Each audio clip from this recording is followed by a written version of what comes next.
Will you ever trust anyone that you do not know? I know I wouldn't. So I encourage you guys, in order to be able to trust God, you need to know him. You need to spend time with him, because you will never trust him unless you actually know who God is in your life. So Proverbs chapter 3 talks about trusting in the Lord. Starts off with telling you exactly how to start trusting God. And it says like this: "My child, never forget the things I have taught you. Store my commands in your heart. If you do this, you will live many years and your life will be satisfying." So in the New Testament, the ultimate command is to love God and to love your neighbor. And pretty much all the 10 commandments are encompassed with that command of love God and love your neighbor. If you love God, you are gonna trust him. You are gonna give your all to God, your worship, your time.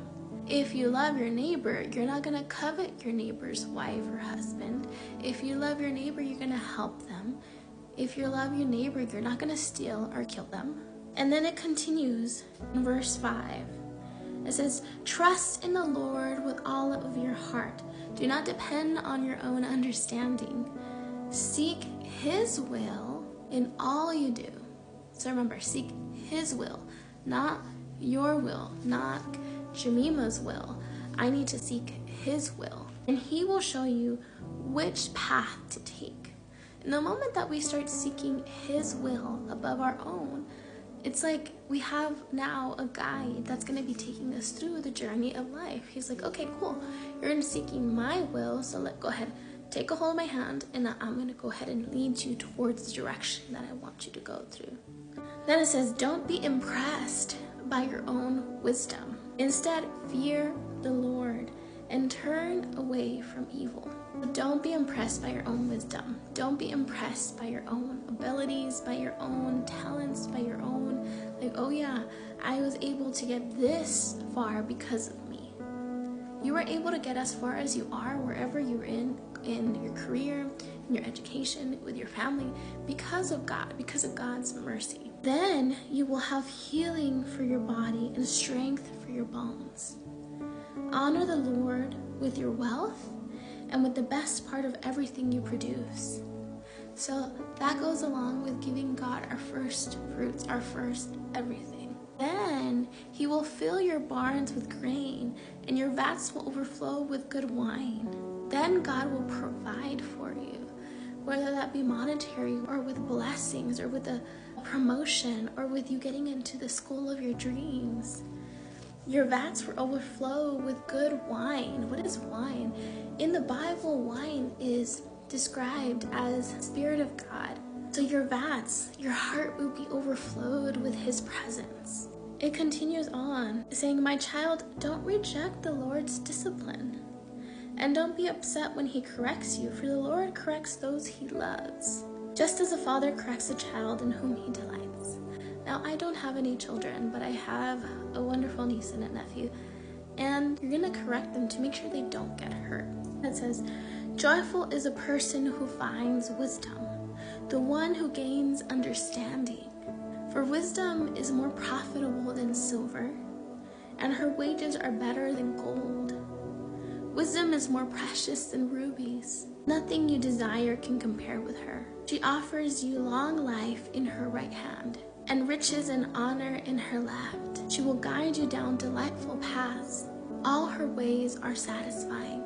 Wisdom is a tree of life to those who embrace her. Happy are those who hold her tightly." And then this is my favorite part, because it says, "By wisdom the Lord founded the earth. By understanding he created the heavens.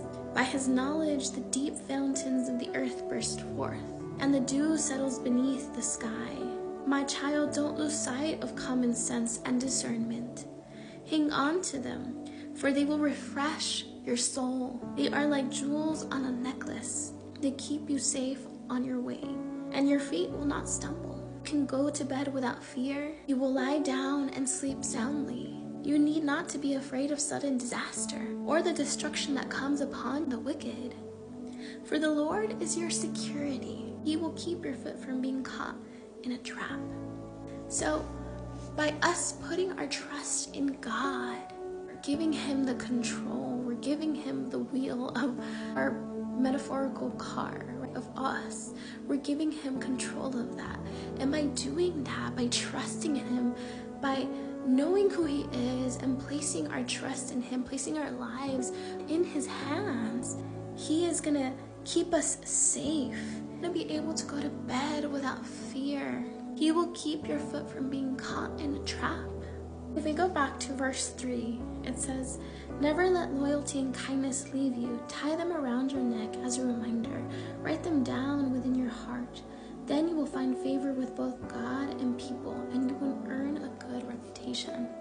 If we jump to verses 27 on, it goes along with that because it says, do not withhold good from those who deserve it when it's your power to help them.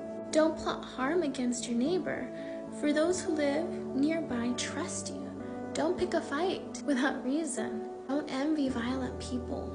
If you can help your neighbor now, don't say come back tomorrow and then help them, but help them in the moment. So it's tying that loyalty and kindness around our heart.